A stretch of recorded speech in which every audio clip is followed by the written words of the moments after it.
जय हिंद दोस्तों। आज बात करेंगे साइकोलॉजी क्लास 12th चैप्टर 2 जिसका नाम है आत्म एवं व्यक्तित्व। और आज इस वीडियो में आप सबके लिए full chapter line by line explanation कराने वाले हैं जो कि आपके बोर्ड एग्जाम के लिए बहुत इंपॉर्टेंट है। तो आप इस वीडियो को शुरू से लेकर अंत तक जरूर देखिएगा, क्योंकि अगर आप इस वीडियो को शुरू से लेकर अंत तक देख लेते हैं तो आपको ऑब्जेक्टिव प्लस सब्जेक्टिव में कोई भी दिक्कत नहीं होगा। तो इस वीडियो को लगातार आप शुरू से लेकर अंत तक जरूर देखिएगा। अब चलिए हम यहाँ से स्टार्ट करते हैं। उससे पहले मेरे दोस्त एक बात और समझ लीजिए कि अभी तक आपने चैप्टर 1 का वीडियो नहीं देखे हैं तो जाके जरूर देखिएगा, जिसका लिंक आपको आई बटन में या तो वीडियो के डिस्क्रिप्शन में डाल देंगे। वहाँ पर आपको साइकोलॉजी प्लेलिस्ट मिलेगा, वहाँ से आप जाके देख सकते हैं। अब चलिए हम यहाँ से स्टार्ट करते हैं और आपको जो भी चीज़ पढ़ाते हैं, जैसे चैप्टर 1 भी आपको पढ़ाया है, वो सब एनसीईआरटी बुक को ही अकॉर्डिंग होता है। ठीक है, अब चलिए, अभी तक चैनल को सब्सक्राइब नहीं किया, सब्सक्राइब कर लीजिए और बेल आइकन को ऑल जरूर कर लीजिएगा। अगर आपको क्लास 12 का ऑल नोट चाहिए, जैसे हिस्ट्री, ज्योग्राफी, साइकोलॉजी, सोशियोलॉजी, ये सभी सब्जेक्ट का आपको चाहिए पीडीएफ, तो आप हमें इस नंबर पर जरूर संपर्क कीजिएगा, जहाँ पर आपको model paper, question bank plus test देने का भी मौका मिलेगा। तो इस नंबर पे एक बार जरूर संपर्क कीजिएगा। अगर आप अभी चाहते हैं तो स्क्रीनशॉट ले सकते हैं। अब चलिए हमें आगे चलते हैं और यहाँ पर आपके पॉइंट नंबर यहाँ से बंद है और आपको क्या करना है, अपनी कॉपी में नोट करते हुए चलना है ताकि आपका प्रैक्टिस हो सके, आपका हैबिट बन सके लिखने का, तब आप जाके बोर्ड एग्जाम में और अच्छा खासा लिख पाएंगे। तो यहाँ पर सबसे पहले क्या दिया है, आत्म एवं व्यक्तित्व, self and personality. Self and personality में क्या अंतर है उसके बारे में बताना है। तो इसमें आपको बहुत ही इजी तरीके से समझाएंगे और आपको याद भी रहेगा। ठीक है, चलिए, आत्म एवं व्यक्तित्व का तात्पर्य उन विशिष्ट तरीकों से है। विशिष्ट मतलब जानते हैं कि अनेक प्रकार के तरीका होता है उसके, जिसके आधार पर अस्तित्व को परिभाषित किया जाता है। ये जो विशिष्ट तरीका है उसके आधार पर कोई चीज को परिभाषित किया जाता है। इसमें हमारे अनुभव नहीं कहता कि मेरा 5 साल का अनुभव है, 10 साल का अनुभव है पढ़ाने का। उसी प्रकार अनुभव संगठित एवं व्यवहार में अभिव्यक्त होते हैं। इसमें विभिन्न प्रकार के लोग अलग अलग के विचार रखते हैं। थोड़ा सा और डिटेल में आपको समझाते हैं ताकि आपको और अच्छे से समझ में आ सके। तो इसमें क्या कर रहा है, कोई विशेष चीज़ है जिसे परिभाषित कर रहा है, तो इसमें क्या होता है, अनुभव की जरूरत होती है। संगठित मतलब यहाँ पर 10-15 लोग होना चाहिए। एवं व्यवहार, उसमें व्यवहार अच्छा से व्यवहार बताना चाहिए। प्लस उसमें अलग अलग के विचार रखते हैं कि मेरा विचार ये है, ऐसे करो, ये ऐसे करो, तो अच्छा सा हो जाता है। तो उसे हम क्या कहते हैं, आत्म एवं व्यक्तित्व कहते हैं। ये समझ में आया कि नहीं आया? बिल्कुल समझ में आ गया होगा मेरे ख्याल से। अब चलिए आगे चलते हैं। यहाँ पर क्या लिखा है, आत्म संप्रत्यय। क्या है, आत्म संप्रत्यय, कॉन्सेप्ट सेल्फ स्टडी। क्या चैनल का नाम है आपके, सेल्फ स्टडी, स्वयं अध्ययन करें, यही नाम रखिए, सेल्फ स्टडी। हम बहुत सोच के रखे थे, बहुत किसी के देख के भी लिखे थे, और थोड़ा हमारा देख के थोड़ा हमारा अपनी कॉन्फिडेंस लगाया कि हाँ ये ऐसे ऐसे होगा तो नाम अच्छा लगेगा, तो यही रख दे, क्या, सेल्फ स्टडी। अच्छा लग रहा है आप सबका नाम? बताइएगा एक बार जरूर कमेंट करके कि सेल्फ स्टडी आपके लिए कैसा लग रहा है। ठीक है, चलिए, आत्म संप्रत्यय का अर्थ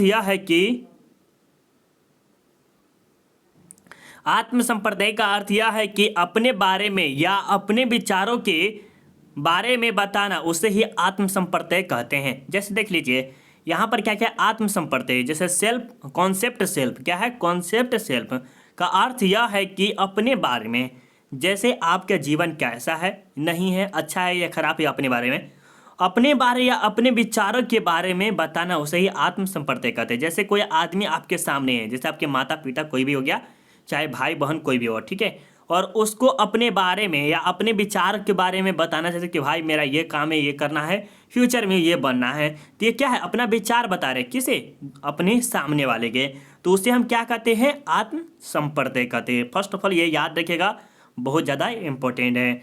अब आगे चलिए, आत्म के बारे में बच्चों की धारणा को स्वरूप देने में माता पिता, मित्रों, शिक्षकों एवं अन्य लोगों की भूमिका होती है। ये जो बच्चे होते हैं छोटे छोटे, उसे कौन देता है, माता पिता देता है, मित्र देता है, शिक्षक देते हैं, प्लस के गांव के जितने भी लोग रहते हैं वो थोड़ा थोड़ा देते हैं। किस में, ये हमारे आत्म संप्रत्यय में। तो ये भी आपको समझ में आ गया। चलिए, अब यहाँ पर 2 इम्पोर्टेंट पॉइंट है जो कि आपके लिए बहुत ही VVI है। देखिए, ये सब जो आपके लिख के लाए हैं, कहाँ से लाए हैं, सब आपके एनसीईआरटी बुक से लिख के लाए हैं। जो कि समझिए तो 1 से 2 दिन लगता है पढ़ने में, प्लस 1 से 2 दिन लगता है लिखने में, और उसके समझाने में आपको टाइम लगता है, सो लगभग करता है। ठीक है, तो व्यक्तिगत अन्यता क्या है? व्यक्तिगत अन्यता, इसमें व्यक्ति के गुणों तथा नामों का विभिन्न रहता है। क्या रहता है? गुण। क्या? जैसे मान लीजिए एक नाम हो गया कुंदन, ठीक है, मेरा ही नाम ले लीजिए, कुंदन हो गया, उसका गुण अलग है, नाम अलग है। क्या है? किसी का नाम राहुल होगा, किसी का नाम सन्नी होगा, किसी का नाम मोहन होगा, सोहन होगा, कुछ भी हो सकता है। तो उसी प्रकार उसका गुण भी और नाम भी अलग अलग होगा। किसमें? व्यक्तिगत में। बट सामाजिक में ऐसा नहीं होता। व्यक्तिगत समझते कि एक आदमी का पर्सनालिटी कैसा है, गुण कैसा है, व्यवहार कैसा है, कैरेक्टर कैसा है, ये सब डिपेंड करता है। प्लस इसमें देखिए सामाजिक अन्यता, इसमें किसी व्यक्ति के सामाजिक अथवा सांस्कृतिक समूह से संबंध रखता है। जैसे मान लीजिए कि समाज में संस्कृति और संबंध से संबंध रखता है। क्या है? जैसे मान लीजिए आप जिस समाज में रहते हो वहाँ पर हमेशा गाला गलौज होता है, हर मारपीट हमेशा होता है। तो क्या है? तो वहाँ की संस्कृति बहुत ही खराब है। मान लीजिए वहाँ के संस्कार बहुत ही अच्छा है, तो यही माना जाता है कि इसमें किसी व्यक्ति के सामाजिक, किसी व्यक्ति मतलब कि पूरे व्यक्ति के बारे में बताइए, एक व्यक्ति के नहीं, किसी व्यक्ति के नहीं। तो इसमें हो गया जब कोई व्यक्ति यह कहता है कि वह हिंदू है, मुस्लिम है, ब्राह्मण है, आदिवासी है, लेकिन है तो भारतीय ना। क्या है? यहाँ पर वह हिंदू है, मुस्लिम है, ब्राह्मण है, आदिवासी है, लेकिन है तो भारतीय ना। ये कौन बोले हुए? ये शायद हमारे ख्याल से कौन बोले हैं? पंडित जवाहरलाल नेहरू। विविधता में एकता है, किसके द्वारा बोला गया था? पंडित जवाहरलाल नेहरू के द्वारा बोला गया था ना। बिल्कुल, बहुत अच्छा, आप सबका भी कमेंट आ रहा होगा। चलिए ये देख लीजिए, बहुत ही VIP चीज सब है। अब यहाँ पर देखिए क्या करा, आत्म के संज्ञात्मक एवं विहारात्मक पक्ष क्या होता है, इसके बारे में देखिए।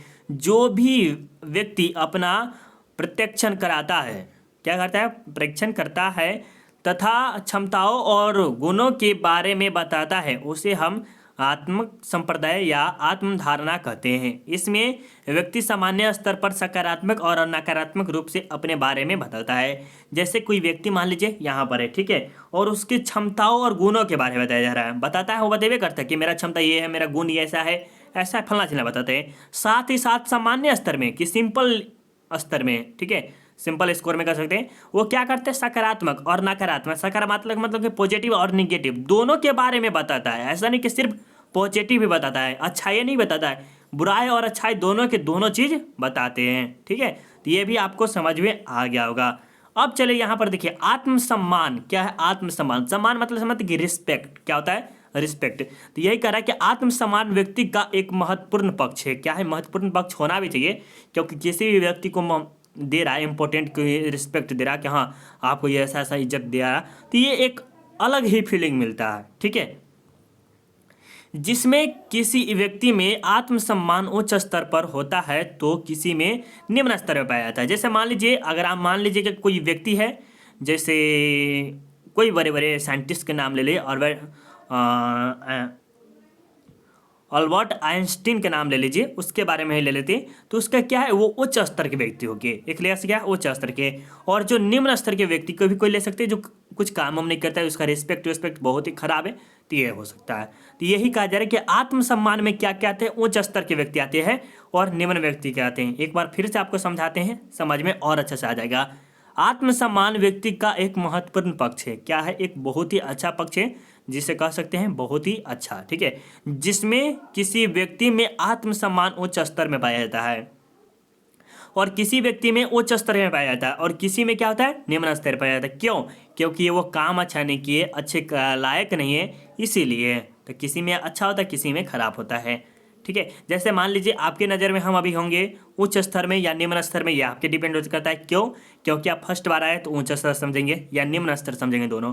लेकिन कब? जब हम यूट्यूब पे आए तब ना। अगर हम यूट्यूब पे नहीं आते, कुछ पढ़ाते लिखाते नहीं, तो क्या आप हमें जानते? नहीं ना जानते, तो ये हम समझते कि निम्न स्तर में है। और अभी अपने आप को समझते हैं तो क्या समझ सकते हैं? निम्न स्तर भी समझ सकते हैं और उच्च स्तर भी समझ सकते हैं। तो ये आपके ऊपर डिपेंड करता है कि आप क्या हमें समझ रहे हैं। ठीक है, चलिए अब यहाँ पर देखिए आत्म सक्षमता। क्या होता है? सक्षमता। आत्म सक्षमता उन व्यक्तियों में होती है जिसमें विश्वास, योग्यता और व्यवहार की क्षमता हो, तो उसे हम आत्म सक्षमता कहते हैं। क्या? जैसे मान लीजिए एक व्यक्ति है जिसके पास विश्वास है, कि हमें कॉन्फिडेंस है कि हम बोर्ड में 450 फाड़ के नंबर लाएंगे, कोई नहीं रुकेगा। योग्यता है, क्वालिटी है, व्यवहार है, क्या है व्यवहार, ये सब है तो पक्का वो अच्छा खासा कर पाएंगे। ये आत्म सक्षमता में आता है, ठीक है, याद रखिए बहुत ज़्यादा इंपॉर्टेंट है।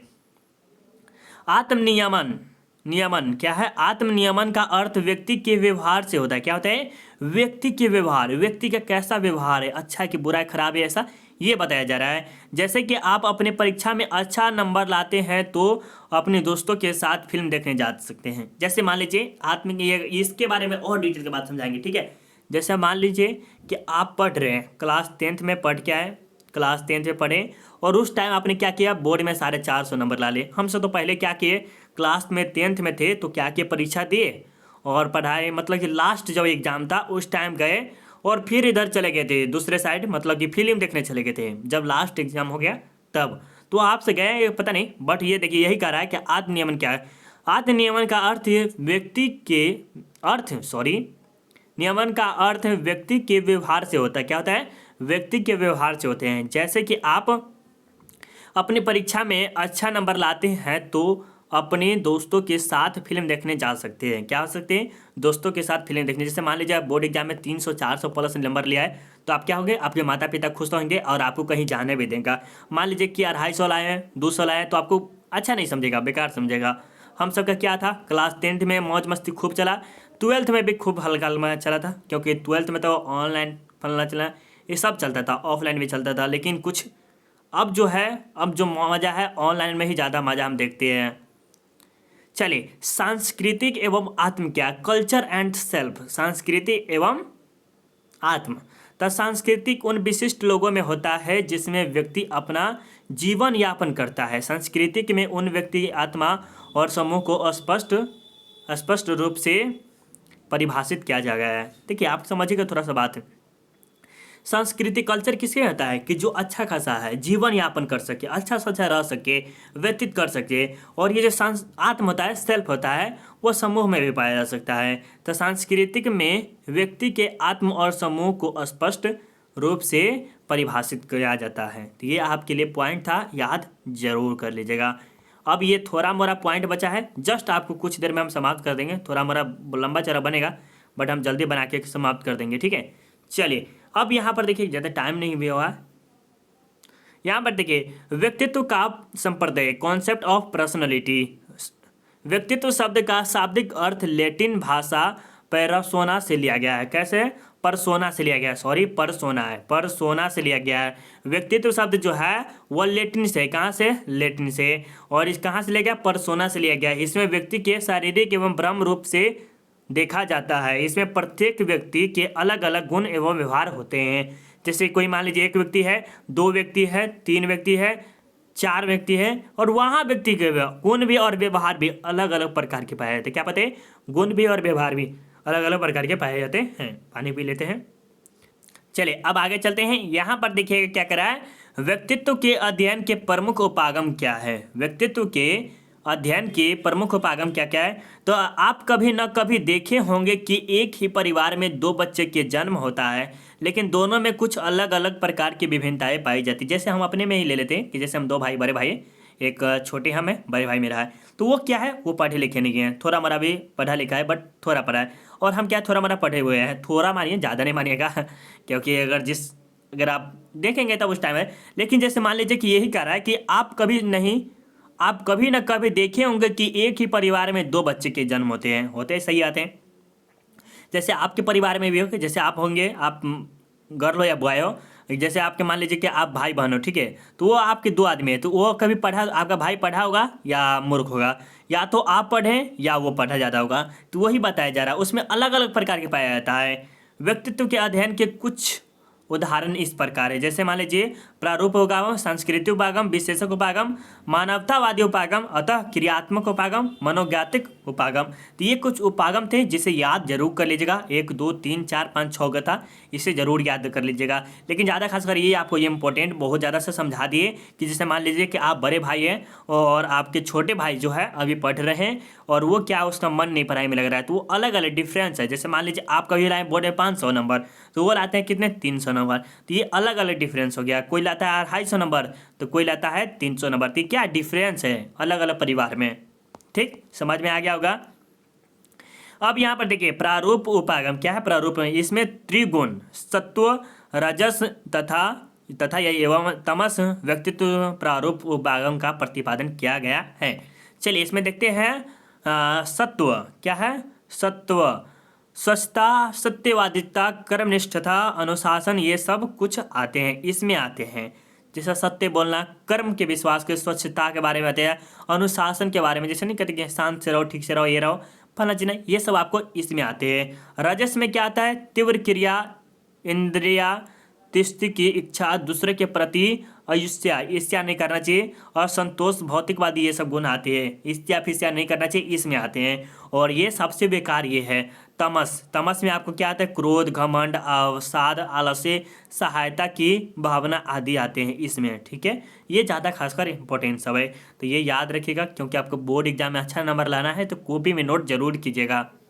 और ये पेड कोर्स में जरूर ज्वाइन हो जाइएगा। यहाँ पर आपको पेड कोर्स का में फुल आपको मिलेगा, ठीक है। ऐसा नहीं कि सोचेगा नहीं देंगे, पूरा का पूरा आपको मिलेगा, ठीक है। शेल्डन के कारण कि शेल्डन द्वारा मानव के शारीरिक बनावट गोलाकृतिक, आयताकृति और लंबाकृतिक प्रतिपादित किया गया। ये जो शेल्डन ने बोले हैं कि गोलाकृति, आयताकृति और लंबाकृति की तरह प्रतिपादित किया, किसका, मानव का शरीर का बनावट, ठीक है। अब चलिए युंग के देखिए, युंग की मतलब यहाँ पर जंग लिखा है, जंग। तो युंग के अनुसार व्यक्ति दो भागों में वर्गीकृत किया गया है। कितने में, 2 भागों में वर्गीकृत किया गया है। थोड़ा सा कलर में चेंज आने वाला है, लेकिन नहीं आने दिए। चलिए आगे चलते हैं। यहाँ पर सबसे पहले क्या दिया, अंतर्मुखी क्या है। अंतर्मुखी में बहिर्मुखी है। अंतर्मुखी वाले व्यक्ति शर्मीले और संवेगिक द्वंद्व से पलायन करते हैं। किसे शर्मीले, नहीं समझते कि कुछ शर्मीला आ जाता है, शर्मा आ जाता है, हाय देखा कोई लड़की तो क्या होगा, शर्मा गया, तो वही कहा जा रहा है। तो अंतर्मुखी वाले व्यक्ति शर्मीले और सांवेगिक द्वंद्व से पलायन करते हैं, तो शर्माना कहते हैं, ठीक है। चलिए इसमें व्यक्ति सामाजिक तथा बहिर्गर्मी से संपर्क में होते हैं। क्या होते हैं, संपर्क में होते हैं। अब यहाँ पर देखिए फ्रीडमैन के एवं रेजेमेन, ठीक है। इन्होंने टाइप ए टाइप बी 2 प्रकार के व्यक्तियों का वर्गीकरण किया है, जो कि यहाँ पर देख सकते हैं। ये दोनों के बारे में आपको बताएंगे। टाइप ए क्या होता है, टाइप बी क्या होता है। टाइप ए वाले व्यक्ति में धैर्य की कमी, समय की कमी का अनुमान करना, उतावलापन, उच्च स्तरीय अभिप्रेरणा और कार्य का बोझ से टाइप ए में आते हैं। देखिए टाइप ए में क्या होता है, जैसे नहीं समझते कि ए सेक्शन बी सेक्शन, उसी प्रकार टाइप ए होता है। टाइप ए वाले व्यक्ति में क्या होते हैं, धैर्य की कमी, वो धैर्य नहीं रख पाते हैं। समय की कमी का अनुभव करना, कि समय धीरे धीरे बहुत कम हो रहा है, ये अनुभव। उतावलापन होना, उच्च स्तरीय अभिप्रेरणा और कार्य का बोझ, ये टाइप ए में आते हैं। टाइप बी में क्या होते हैं, ये भी समझा देते हैं। टाइप बी में हो गया, टाइप बी वाले व्यक्ति में टाइप ए के व्यक्ति से अलग होता है। इसमें समय की परवाह नहीं होती है, इसमें कार्य की परवाह कोई बोझ नहीं होती है। जैसे मान लीजिए इसमें बोझ होता है जो कि ऑफिस में काम करता है, उसमें हो गया। और ये जे ले सकते कि गांव देहात में होते, उसे टाइम का कोई पता नहीं रहता है, लापरवाही जितना कर लीजिए कोई ऐसे में उतावलापन होता है, काम वाम करने के धैर्य सब नहीं रहता है। ये सब किस में, तो कंपनी में ज़्यादा खासकर देखने को मिलता है, ठीक है। अब चलिए आगे चलते हैं, बहुत ही कम है। अब यहाँ पर मेमोरीज के द्वारा जो दिया गया है टाइप सी, इसमें व्यक्ति कैंसर जैसे रोग के प्रति होता है। कैसे, कैंसर जैसा रोग की जल्दी मर जाए ऐसा हो जाता है, ये होता है, ठीक है। अब थोड़ा सा और बचा हुआ, थोड़ा सा ही बचा हुआ, हाँ थोड़ा सा बचा है। एक वीडियो में कुछ सोचे कि बना देते, क्या 4-5 वीडियो बनाएंगे। 4-5 वीडियो बनाने में और अच्छा नहीं लगता है ना, कि एक ही वीडियो में पूरा का पूरा समाप्त कर दो, कोई दिक्कत नहीं है। यहाँ पर देखिए विशेषक उपागम क्या, स्पेशल अप्रोच क्या है, स्पेशल अप्रोच। यह व्यक्ति के आधारभूत घटकों का वर्णन तथा विशेषीकरण से संबंधित होते हैं। इसमें व्यक्ति कुछ चीज़ की खोज करते हैं तथा मनोवैज्ञानिक गुणों का प्रदर्शन करते हैं। क्या करते हैं, मनोवैज्ञानिक गुणों का प्रदर्शन करते हैं। जैसे मान लीजिए इसमें व्यक्ति कुछ चीज़ों की खोज करते हैं। जैसे मान लीजिए कि कोई व्यक्ति है, वह कोई वस्तु को खोज लिया और उसे क्या किया, मनोवैज्ञानिक गुणों का प्रदर्शन करते हैं, उसके द्वारा कुछ न कुछ प्रदर्शन करते हैं। अब चलिए गार्डन ऑलपोर्ट, इसके द्वारा बहुत ही अच्छा बोला गया है। व्यक्ति की परिभाषा समझने के लिए ऑलपोर्ट ने प्रमुख 3 विशेषक किया है। सबसे प्रमुख विशेषक, केंद्रीय विशेषक, गौण विशेषक। ये आपको पूरा डिटेल में जाना है तो आपको एनसीईआरटी बुक पे जाना पड़ेगा, ठीक है। अब यहाँ पर देखिए, यहाँ पर आपके मनोगतिक उपागम क्या है? मनोगति, साइकोलॉजिकल अप्रोच। क्या है? Psychological approach. मनोगतिक उपागम जो कि लोकप्रिय उपागम क्या है? लोकप्रिय, जैसे नहीं कहते कि लोकप्रिय, वाओ कितना अच्छा, ये सब होता है। यह सिगमंड फ्रायड के द्वारा किया गया, जो कि एक चिकित्सक थे। ये क्या थे? सिगमंड चिकित्सक, एक चिकित्सक थे और नैदानिक में ही कर दिया था। और इसका जो क्या कर दिया था, नैदानिक नहीं कहते कि बहुत नादानी में कुछ न कुछ हो जाता है। जैसे लिपस्टिक का भी आविष्कार भी नादानिक में ही हुआ था। सेफ्टी पिन का भी सुने हुए थे। चलिए, व्यक्तित्व का मूल्यांकन, ये शायद लास्ट है। हाँ, व्यक्तित्व का मूल्यांकन, पर्सनालिटी असेसमेंट, ठीक है। इसमें जानने, समझने और किसी व्यक्ति का वर्णन से है। क्या है? किसी व्यक्ति का जानने की इच्छा हो, समझने की इच्छा हो, किसी व्यक्ति का वर्णन करने जाए। जैसे आप किसी व्यक्ति से मिलते हैं तो उससे जानने की कोशिश करते हैं कि आप कौन हैं। इसके अंतर्गत उपयोग किए जाने वाले तकनीकी से ये सब मनोमितिक परीक्षण, आत्म प्रतिवेदन, माप, व्यवहार परक विश्लेषण, ये सब के द्वारा हो जाता है। ठीक है, तो ये देखिए, आपको देखिए हम ये जो पढ़ा रहे हैं ना, बहुत ही सोच समझ के पढ़ाते हैं और बहुत ही एनसीईआरटी चीज़ से सोच के लिख के लाते हैं। तो अगर आप चाहते कि क्लास 12 का ऑल नोट्स मिल जाए पूरा का पूरा, जिसमें आपको मॉडल पेपर, क्वेश्चन बैंक, जो कि बोर्ड एग्जाम में 450 नंबर लाने में सहयोग करे, MBBS सब्जेक्टिव ऑब्जेक्टिव सब चीज़ मिलेगा, तो इस नंबर पर एक बार जरूर संपर्क कीजिए। कोई ज़्यादा कीमत नहीं लगेगा, सिर्फ आपको PDF जो बनता है ना उसका चार्ज लिया जाएगा। तो आपका डिपेंड है, तो ले सकते हैं, नहीं तो नहीं ले सकते हैं। फिलहाल अगर आप चाहते हैं टेलीग्राम ज्वाइन कर रहे हैं तो वहाँ पर ज्वाइन हो जाइएगा, जहाँ पर आपको इन्फॉर्मेशन कभी कभी क्यूज भी होता है, उसके लिए आप ज्वाइन हो सकते हैं। हाँ, अगर आपके भाई बहन दोस्त क्लास 10th में है, उसे ज़रूर बताइएगा RDX सेल्फ स्टडी के बारे में, जहाँ पर आपको क्लास 10th का फुल ट्यूटोरियल, मतलब कि पूरे तरह से आपको पढ़ाई होता है, जिसमें एक्सप्लेनेशन के साथ पढ़ाया जाता है। तो जाके जरूर शेयर कीजिए अपने भाई बहन दोस्तों सभी को। और ये वीडियो कैसा लगा, ऐसी प्रकार का चैप्टर 3 भी चाहिए या नहीं चाहिए, आप सब्जेक्टिव के लिए वेट कीजिए, उसके बाद ऑब्जेक्टिव के लिए वेट कीजिएगा। चैप्टर 3 आप आ जाएगा, आपका प्यार और सपोर्ट मिलेगा तब। चलिए अगले वीडियो मिलते हैं, अभी के लिए बाय बाय।